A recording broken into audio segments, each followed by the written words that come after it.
Bienvenidos a la cita con la cultura en Andalucía Televisión. Más de 40.000 jóvenes andaluces han comenzado hoy los exámenes de selectividad después de un curso en el que los han tenido mareados con los cambios que anunciaban en esta prueba de acceso a la universidad. Enfrascados en sus estudios, como están, no habrán escuchado nada del informe Los jóvenes en el mercado laboral que se ha publicado este fin de semana. Un estudio que cuenta cómo la forma más habitual de encontrar trabajo que tienen los jóvenes de entre 16 y 34 años es acudir a los contactos, amigos, familiares y deudos. O sea, que el enchufe y la recomendación de toda la vida es lo que prima para insertarse en el mercado laboral en nuestro país. Es muy desalentador que después de tener una carrera o dos, máster 1 o 2, segundo idioma, después de oír a más de un ministro jactarse de que tenemos la juventud mejor preparada de la historia, la única posibilidad de curro sea la del parentesco. Qué poco hemos cambiado en estos 40 años de democracia tan celebrados en estos días, si después de todo seguimos pidiendo, como cantaba Carlos Cano, colócanos, colócanos, ay por tu madre, colócanos. Y ahora, nuestra invitada de hoy, Pilar del Río. Andaluza de Granada, periodista y traductora, Pilar del Río inició su carrera profesional en Sevilla, colaborando con distintos medios, incluido Canal Sur. En 1988 se casó con José Saramago, pasando a ser la principal traductora de las obras del escritor del portugués al español. Tras su fallecimiento, creó la Fundación José Saramago en Lisboa. En ese año se estrenó el documental José y Pilar, que trata sobre la vida del escritor y su mujer. Pilar del Castro fue medalla de Andalucía en 2016 y acaba de recibir el Premio Luso Español de Arte y Cultura por su trabajo como creadora y presidenta de la Fundación Saramago, dedicada a la promoción e intercambio de culturas y a la defensa de los derechos humanos. Un reconocimiento del que Saramago se sentiría orgulloso. Él, que siempre dio muestras de su feminismo indiscutible y retrató en su universo literario a mujeres fuertes como Pilar, la mujer que se plantó en Lisboa a conocerlo tras leer Memorial del Convento, y la mujer que sigue continuándolo. Yo tengo ideas para novelas y él tiene ideas para la vida. Y yo no sé qué es lo que es más importante. Pilar del Río, presidenta de la Fundación José Saramago, su mujer y su casa, que dijo él y escribió. Bienvenida. Gracias. Habrá algún día que la televisión pueda mostrar imágenes del futuro y no del pasado, porque es que en el presente no hay Dios que resista la comparación. ¿Qué quieres decir? Que he salido joven en esas imágenes y que ya no soy. Pero Acá, yo te veo joven, siempre joven. ¿Desde cuándo no vas al oculista? Yo te veo joven y guapa como siempre, Pilar. Gracias. No esperaba menos de ti, que eres un caballero, un hidalgo español, pero es horrible cuando te confrontan con imágenes de hace 10 años. No pasa nada cuando es entre los 20 y los 30. Empieza a pasar en cierto momento, te aviso. A ti no te ha llegado, pero te llegará. Fíjate, gracias, pero fíjate que aquí vienen muchos actores y pasan, y a veces no me atrevo a preguntar, digo, ¿cómo el paso del tiempo? ¿Cómo va? El paso del tiempo, ¿cómo vives tú el paso del tiempo? Al margen de esta confesión que hacías o este sentimiento que expresabas. Mira, este fin de semana he visto una obra de teatro en Madrid maravillosa de 3 andaluzas y que trataba Belén de... es que ha sido un preestreno, se va a estrenar en septiembre, pero trata de... Hicieron ya Queridas princesas, la hija de una amiga mía, Belén, la hija de Carmen Gago, Belén Gago, ahora mismo...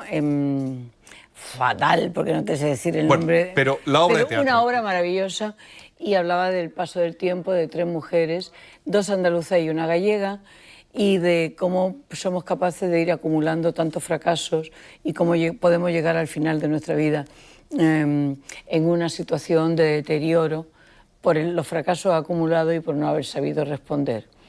¿Cómo vamos viendo el paso del tiempo?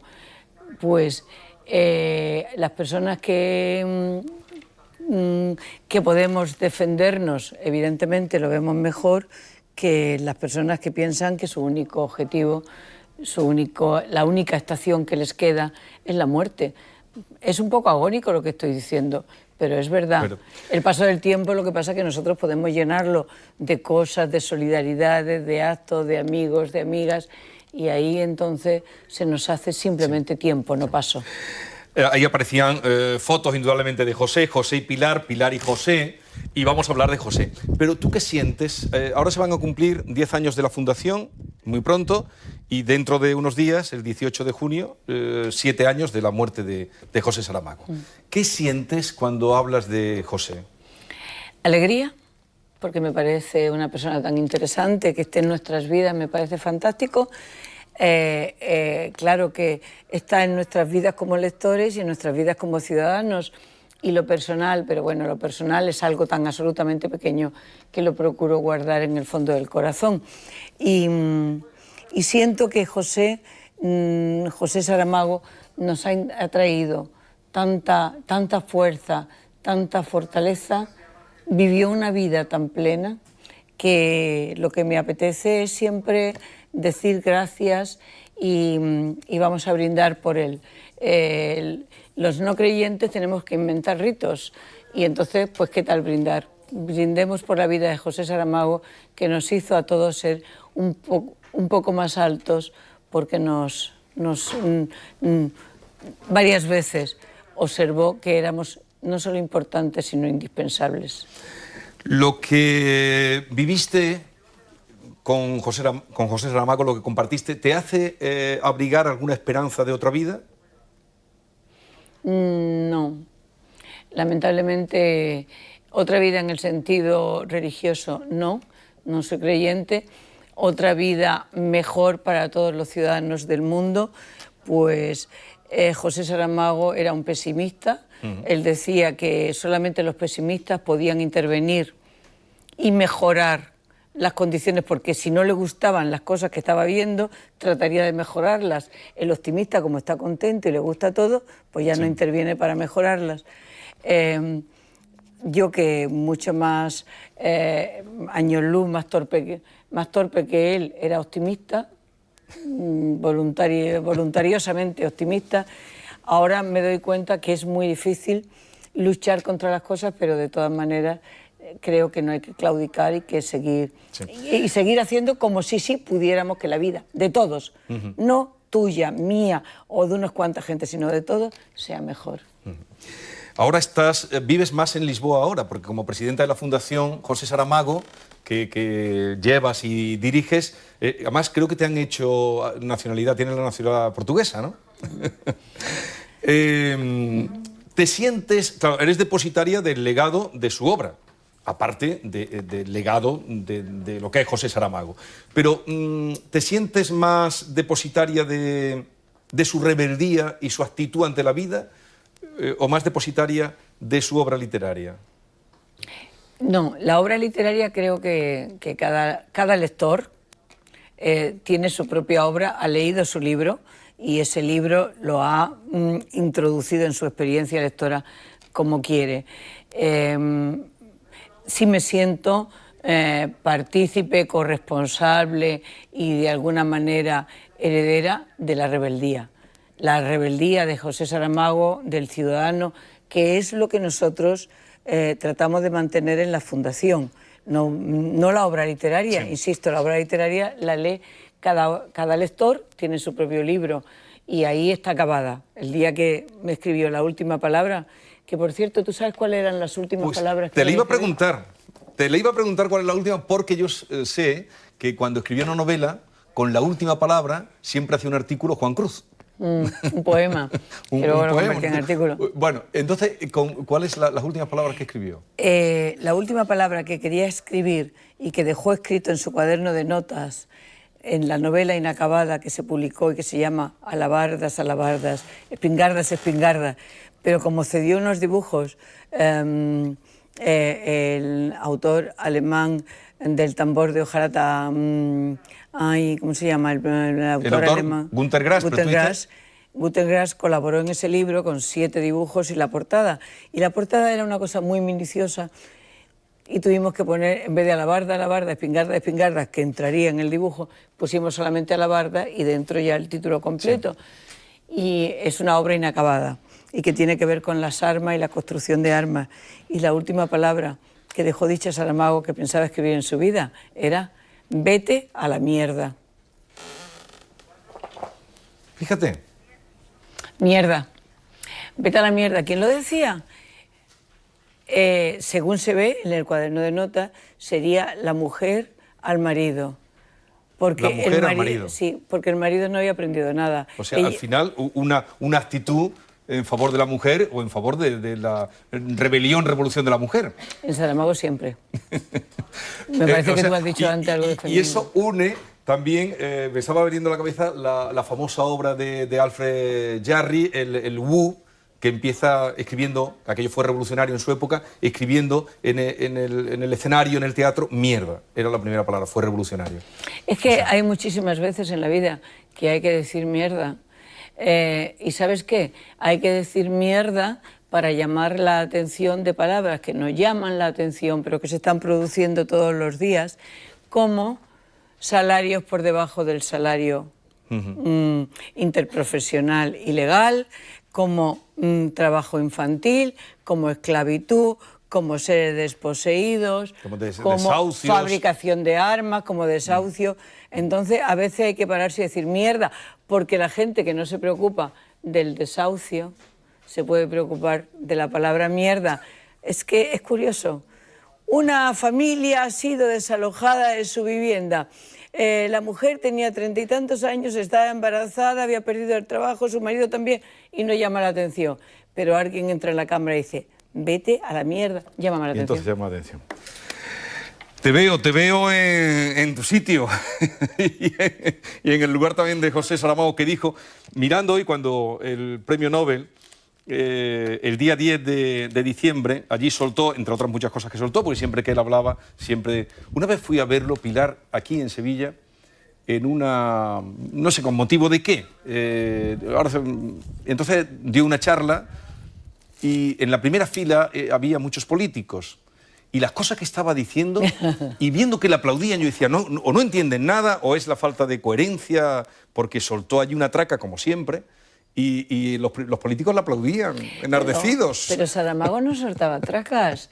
Sí, No, decía muchas cosas del sentido común. Sí. Él decía, ¿por qué? No estamos hablando de España, ¿eh? Sí, no, hablamos del mundo. Él decía, ¿por qué decimos que los políticos son corruptos si los hemos votado? Por ejemplo, él escribió un artículo que fue cuestionadísimo, que pretendieron no publicarlo en Italia, que le significó cambio de editorial contra la cosa Berlusconi. Sí. Dice, hablamos de Berlusconi, no sé cuánto, pero vamos a ver, Berlusconi ha sido votado. Claro. Y es posible que muchas familias, millones de familias, quieran tener un hijo tan triunfador como Berlusconi. Y es posible que muchas mujeres, millones, quieran tener un hijo como Berlusconi. Sí. Y hay muchos hombres, millones, que quieran ser Berlusconi. Y ahora tendríamos a Trump. Pero, pero estas palabras vienen un poco en la línea que tú decías, no de soltar tracas, sino de el análisis, la mirada, cuando dijo, esto lo dijo en Estocolmo, con la misma vehemencia con que reivindicamos los derechos, reivindiquemos también el deber de nuestros deberes. Tal vez el mundo pueda ser un poco mejor. Por eso la Fundación José Saramago está trabajando en estos momentos, junto con la Universidad de México, la Universidad Autónoma de México, que es una pequeña universidad de 500.000 de estudiantes. Sí. Estamos trabajando y pretendemos tenerlo ya para este otoño. Llevamos 3 años en ello. La Declaración Universal de Deberes Humanos, simetría de la Declaración de Derechos. Porque tenemos derechos, tenemos deberes. Y el primer deber que tenemos es hacer que se cumplan los derechos. Y otro deber fundamental, imprescindible, absoluto, total, el deber de instruirnos para no ser viento que nos lleven de un sitio para otro. Oye, esas imágenes... Estoy viéndolas ahora mismo y estoy fascinada porque son la presentación, pero es que estoy viendo tanta gente que ya no está, Dios mío, estoy viendo... Mira, Juan Cruz está ahí detrás. Bueno, pues sigamos con... A la editorial Alfaguara, a Amaya, a Rosa, la presentación de Caín. Esta es la última aparición de José Saramago en público. Esa es la última aparición. Ahí anunció que iba a escribir Alabarda Salabarda y que probablemente ya después de eso. Bueno, no hemos dicho que Pilar, que es un placer que esté con nosotros, y yo especialmente, porque hace ya muchos años que cuando el programa del público, que se mantiene... Cuando hicimos la primera comunión... No, ya habíamos comulgado. Ya no comulgábamos. Ya no comulgábamos, mejor. Hablábamos de libros y de literatura y apasionadamente, de siempre. Sigues leyendo mucho. Pero menos de lo que quisiera. Porque el otro día decía, no es posible que con la edad el cerebro se vaya empequeñeciendo y no admita más cosas. ¿Y sabes que no es el cerebro? Son los ojos. Tengo cataratas. Pero eso se opera. Claro, en cuanto, vamos, o sea, dentro de poquísimo tiempo, 2 semanas, y me voy a operar. Y entonces las cataratas es lo que me hacía que me costara tanto trabajo leer. Todavía tengo la esperanza de tener el cerebro abierto. Bueno, quería decir que estaba Pilar hoy aquí, podíamos, por cualquier motivo es bueno para que esté, y en esta casa además es habitual, pero esta tarde vas a compartir con María Pagés un acto en Santa Clara, que es el antiguo convento de Santa Clara. Si pueden, vayan por allí a las 9 de la noche, en un ciclo que se ha hecho de escritores con flamencos. El otro día estuvo Luis García Montero, ¿con quién estuvo? Con Marina Heredia. Hoy estás tú con María Pagés, que María Pagés tiene una vinculación contigo, con la familia, con José Saramago, y el próximo lunes está Felipe Benítez Reyes, que vendrá también por aquí, y estará, no me acuerdo ahora con quién está, pero en fin, en ese ciclo, a las 9, por si quieren acudir a ver a Pilar y María Pagés. Que, por cierto, había una entrevista ayer estupenda en El País de María Pagés. El País, donde María Pagés se muestra como la gran persona que es, como una persona instruida, culta, que sabe lo que hace, porque lo hace, que cuando hace un movimiento, elige un color o una imagen o un motivo, sabe por qué lo hace, es recomendable, se puede encontrar siempre en la edición de Internet. ¿Sabes qué? ¿Sabes cuál fue mi primera vinculación con las clarisas? Tenía una tía que era superiora de las clarisas. Era algo sorprendente, a mí me parecía como... ¿En Granada? No, aquí en el convento de Santa Clara. ¿En este convento de Santa Clara? Entonces, volver allí hoy te será... El convento ya ha sido muy transformado. Supongo que habrá sido muy transformado, pero... Yo entonces tenía 3 personas que eran importantes en mi vida cuando era pequeña. Era Dios, Franco y la superiora de las clarisas. No sé por qué orden. Y fuiste acabando con todo, lógicamente. Algunos acabaron por sus propios medios. Sí, es verdad, acabaron por sus medios y en su cama incluso. Pero tú también estuviste en un convento, ¿no? No. No llegaste a ingresar en un convento. No. Pero sí tuviste veleidades. Fui teresiana, pero las teresianas no tenemos convento, es un instituto secular y no te voy a explicar lo que es un instituto secular. No, eso ya lo sé, hasta ahí llego. Por eso fuiste a Memorial de un convento. Me llamó la atención el nombre. Pero, desde luego, la etapa de José Saramago contigo fue la más productiva literariamente. Porque los escritores... Él lo dijo, no estamos, sino él lo dijo en vida muchas veces. Bueno, claro, consiguió un estado de paz después de haber escrito Memorial de Convento y el año de la muerte de Ricardo Rey consiguió una estabilidad económica que le permitía poder escribir sin necesidad de estar traduciendo, ocupándose de otras cosas. Y efectivamente, habiendo conseguido la estabilidad económica y luego, y es muy importante, teniendo una persona al lado que le ayudaba, pero sobre todo habiéndose ido a vivir a Lanzarote, sin ruido. Allí llegaban, a mi casa de Lanzarote llegaban voces, pero no llegaban ruido, sin necesidad de acudir de esto, pues sí fue productivo. Pero no olvidemos, y sobre todo estos días que tanto se está comentando, el artículo que publicó ayer El País de Goytisolo y el dinero y la... El amargo final de Goytisolo. Pero es que los escritores no son ricos, nunca olvidemos esto, que vivir de la propia creación, de esa creación de la que todos nos beneficiamos porque leemos los libros, porque luego esos escritores son nuestros héroes, Cervantes, Camões, forman parte de las esculturas de nuestras calles, de nuestro paisaje. No olvidemos que la mayor parte de ellos murieron en la miseria. Entonces, para que la sociedad se plantee si ante los creadores que nos hacen más dignos y más honestos y más inteligentes a todos, no tendríamos que tener un deber de responsabilidad, porque si una persona tiene una casa, una empresa o una finca, la pasa de generación a generación. Los derechos de autor, a partir de 50 años creo, pasan al dominio público. Es decir, hay demasiadas cosas que no se han entendido bien y que justifican lo de Goytisolo. ¿Tú conocías lo de Goytisolo o te sorprendió? ¿Conocías ese que había sido así? Yo conocía a Goytisolo, conocía a Monique, conocía a su compañero, conocía a la hija de Monique, a Carol, que se suicidó, conocía la situación y también conocía el drama de aceptar el premio Cervantes o no aceptarlo. Yo creo que el premio Cervantes le llegó tarde. Y le llegó, por lo menos le llegó, porque a la mayor parte de los miembros de su generación no le llegó, murieron antes, y él efectivamente tuvo muchas dudas de haber aceptado un premio que llegaba fuera de hora. Lo aceptó porque quería ser solidario con gente con los, que le atendía. Su tribu que decía su tribu, que no era familia biológica, ¿eh? Eran personas que le habían recibido y que él quería compensar con la hospitalidad propia de los grandes seres humanos. Me llamó la atención el otro día cuando leí lo de su tribu en el artículo. Creo que ya también cuando le dieron el premio hablaba de eso, y José Saramago también hablaba de la tribu a la que había entrado por vía de Pilar. En el sentido de todos tus amigos, todas tus amistades y todo tu mundo. Y mis 14 hermanos, que no son una familia, son una tribu. Y José decía, estoy por llamar horda. Y no sé si no deberíamos pasar a llamarnos horda, porque él decía, habláis todos a la vez, y yo decía, pero nos entendemos.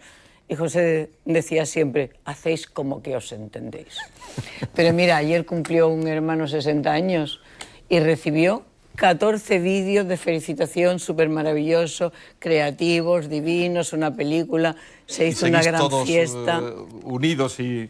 Oye, Saramago dijo también en Estocolmo, empezó diciendo, yo, vamos, lo tengo muy presente también, como tantas cosas de él, el hombre más sabio que he conocido no sabía ni leer ni escribir. Era su abuelo. ¿Y el hombre más sabio, o la persona más sabia que tú has conocido, quién es? José Saramago, que sabía leer y escribir, y nos daba de leer a muchísimas, como se diría aquí en Sevilla, y nos daba de leer a muchísimas personas. Era el hombre más sabio, pero además te voy a decir una cosa. Sí, porque lo he conocido, lo puedo decir. Pudiendo no haberlo conocido por haberlo leído, lo diría igual. No solo era el más sabio, sino además el más valiente, porque no tuvo nunca miedo ni nunca midió las consecuencias de decir aquello que tenía que decir. ¿Y sabes qué era? Que el otro es como yo y tiene derecho a decir yo. Y el otro es un emigrante, un pobre, un negro, un blanco, un americano, un europeo. El otro es como yo y tiene derecho a decir yo. Y escribió porque fue capaz de oír y de oír a tanta gente y de construir mundos. ¿Ha sido tu gran amor? ¿Por qué lo pone en pasado? No, lo digo, es tu gran amor. Ah, vale. Ahora te lo acepto mejor. Pero entonces ese sería el amor más allá de la muerte, ¿no? Que decía Quevedo. El otro día una escritora portuguesa, Lydia George, decía una cosa absolutamente maravillosa y decía, cuando las personas son elegidas, no mueren. Y ella decía el otro día, a José lo elegimos... Ella es una gran escritora, Lydia George. Y él decía, a José lo elegimos continuamente. Si lo elegimos, es que sigue estando. Sí, porque hablamos de él, de la gente que queremos, de la gente, y más tú, pero de la gente que queremos, de la gente que leemos, de la gente que nos ilumina también en la vida. Como decía José, pues están con nosotros. Esa es la otra vida, ¿no? Charo Gutiérrez, muy buenas tardes. ¿Ya conoces Pilar, bien a Pilar? Bienvenida. No nos conocemos de nada. No, de nada, nunca nos ¿verdad? hemos conocido. O sea, jamás. Bienvenida. ¿Te acuerdas es cuando... un placer que estés aquí con ¿Cuando nosotros. bebíamos agua? No, cuando nos gustaba el vino también. También. Pero cuando en Estocolmo, cuando el premio Nobel, que en un periódico te pusieron aquello, me hizo mucha gracia, Pilar del Roi. Era entrando en la ceremonia y claro, tradujeron rápidamente Pilar del Río, Pilar del Roi. No está mal. Bueno, Pilar, vamos a someterte a un cuestionario breve, de respuesta breve también, ¿vale? Dios santo. No, pero es breve, ¿eh, Pilar? Muy breve. Y No, sí, Dios santo es por mi respuesta, no por la pregunta. Contesta lo que quieras, pero muy breve, Pilar, Vale. que ya sabes cómo van esto de los tiempos en televisión. ¿Cuál es su estado de ánimo? Ahora mejor.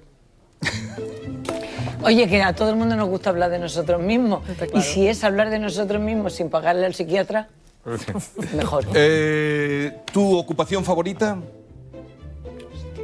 Hay que tener una ocupación favorita. Bueno, si no la tienes, dices paso y ya está. No, a mí me gusta mucho... es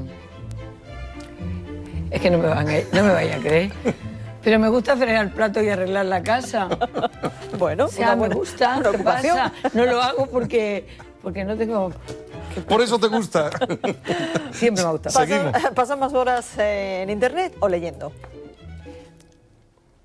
Normalmente leyendo.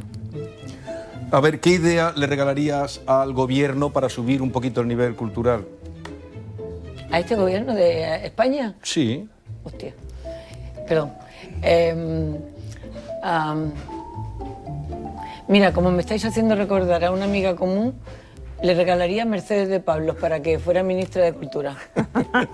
O sea, es una amiga estupenda y una persona inteligentísima y con una idea muy clara. Y luego iba a poner más firme. Uy. ¿Cuál es la palabra más hermosa del diccionario, Pilar? Sabes que hace muchos años fui a un congreso, al Congreso de la Lengua, que se celebró en Argentina, en Rosario, y los niños, estoy dándole vuelta para encontrar la palabra, los niños argentinos hicieron una votación y eligieron la palabra más hermosa, milanesa. Los niños tenían hambre, estaban y eran las filetes milanesas. Claro, Milanesa. Yo creo que si los niños de Argentina dijeron que la palabra más hermosa es un filete, ¿cómo se Sí, decimos sí, milanesa? sí existe el filete a la milanesa. A la milanesa. A la milanesa. Pues milanesa, la palabra Y- más bonita. Pero también tenía un profesor que decía que en Granada, en la Universidad de Granada, en los años 70, que decía que la palabra más bonita del idioma español era alubia. Bueno, también tiene que ver con También el hambre. venía de los años del hambre entonces. ¿Y la más peligrosa?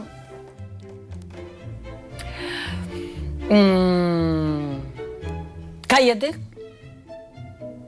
Sí. ¿Qué está sobrevalorado en nuestra sociedad? la delgadez. ¿Dónde hay que tocar al ser humano para que espabile?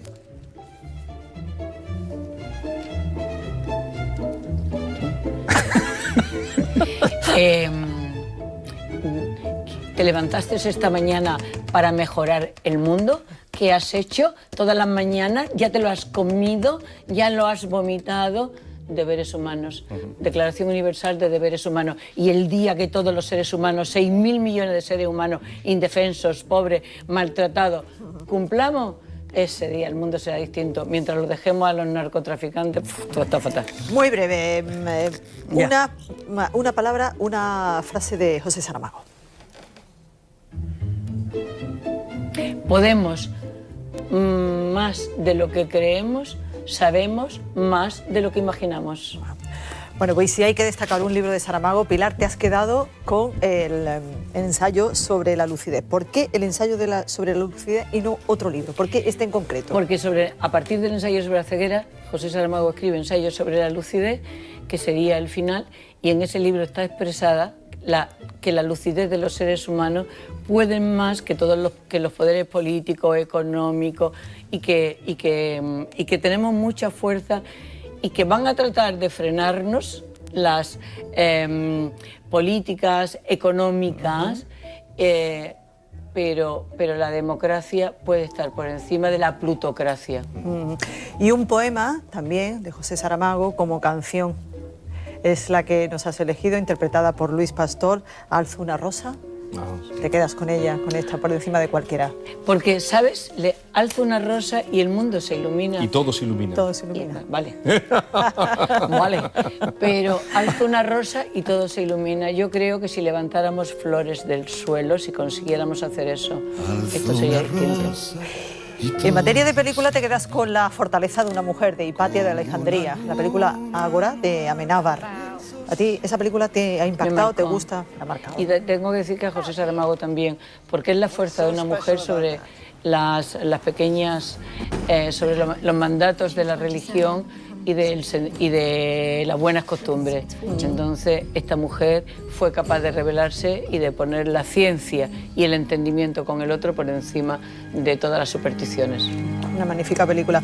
Bueno, vamos a terminar con pintura, El Bosco, la crucifixión de Santa Vilgefortis. Dicen que es la patrona de las mujeres mal casadas. ¿Te gusta ese cuadro del ¿Sabes Bosco? por qué me gusta? ¿Por qué? Hay un segundo para decirlo. Un segundo, sí. Un segundo. Vale, porque tenemos muchas imágenes de Cristo crucificado en paños menores. No voy a decir calzoncillos, paños menores. Esta mujer, esa santa apócrifa o no, está crucificada. Está vestida de arriba abajo, manga larguita, un manto, vestido largo, crucificada, pero en los pies una cuerda rodeándole la falda, vayamos a que el viento le levante la falda y se le vean los tobillos. Crucificada, sí, pero decente. Y pintado por el Bosco, me parece una cosa tan atroz contra las mujeres y que el problema sea que se te vayan a ver los tobillos y no que te crucifiquen. Pues muy bien traído, porque siempre que se habla del Bosco sale el Jardín de las Delicias. Vamos a ver cómo has quedado en nuestro fotomatón que tenemos ahí. Ahora, a ver, ¿te vas a ver? No, ahora no lo vas a ver. Ahora no lo vas a ver.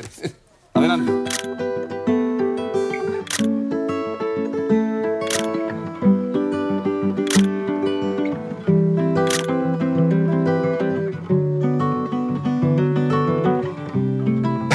Bueno, querida Pilar, hasta cuando tú quieras, cuando vengas por aquí, aquí tienes tu casa para seguir hablando de lo divino y de lo humano, y de José, por supuesto. ¿Todas las semanas a qué hora? No, todos los días. Esto es todos los días. Hemos conseguido un espacio para la cultura. Pero ella quiere venir No, una vez a la semana. pero yo digo que qué día vengo. Ah, pues elige tú. Oye, Bueno, gracias. Gracias por la visita. Es un placer estar con vosotros. Pilar. Muchas gracias. Bueno, nos marchamos y lo hacemos con el tráiler promocional del documental José y Pilar, una película de Miguel González y que narra la relación, ya lo saben, entre José Saramago y Pilar del Río. Nos pueden volver a ver esta noche a las 11:15. Nada más, gracias por estar ahí. Adiós. Subi ontem à Montanha Blanca. Lembro de haber pensado enquanto subia: se caio e aqui me mato, acabou-se. Não farei mais livros.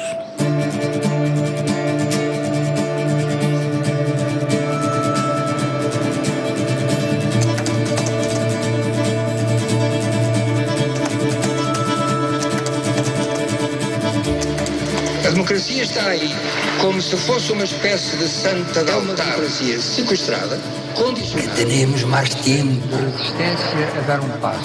Nós outros vivimos desassossegados.